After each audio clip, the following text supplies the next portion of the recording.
one of the most famous parables Christ told.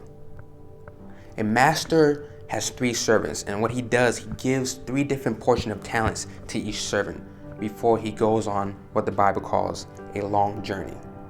One servant he gave 5 talents, another servant 2, and the last servant he gave 1 talent. Now, while he's away, he expects his servants to use the talents he has given them and invest and to gain more talents.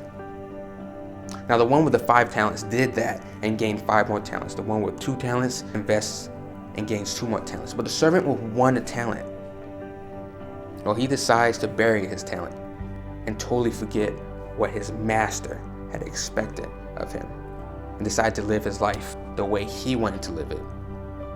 Now, when the master came back, of course, he was very angry at the servant. In fact, he called him a wicked and slothful servant and cast him into outer darkness. Now, growing up, you may have heard this parable and thought to yourself, if I was that servant, I would have done something totally different. But really, what would you have done different? See, the passage says it begins with Jesus referring to this parable to the kingdom of heaven, which means us. See, Christ is our master, and through dying on the cross, he gave us this amazing gift, and this gift was life. And with this life, he expects us to use it to gain other lives for his kingdom when he returns. Now, one thing we learn from the parable is clearly that life isn't necessarily fair. We all have different struggles, different blessings, different talents, and different gifts. Just like one servant had 5 talents, one had 2, and the other had 1. Life isn't necessarily fair, but the master doesn't focus on that. The master simply wants you to use your life to the best ability to bring other souls to him.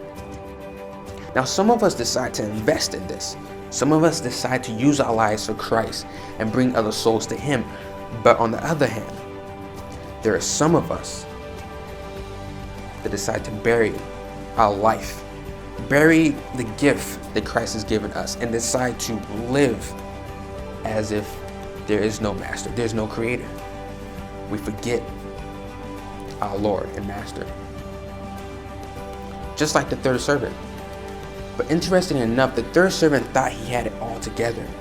He thought he was pleasing his master all along. He thought he knew what he was doing. But the truth was, he was blind. He was naked.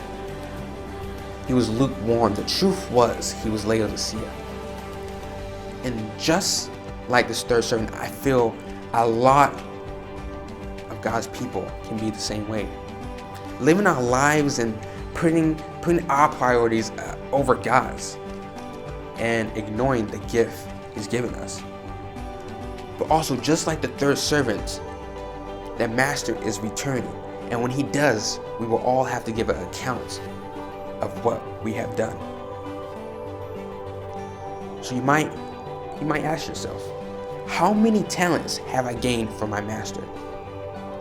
How many lives have I brought to Christ? Maybe you should ask the question, are you a good and faithful servant? Or are you a wicked and slothful? Are you gaining or are you burying?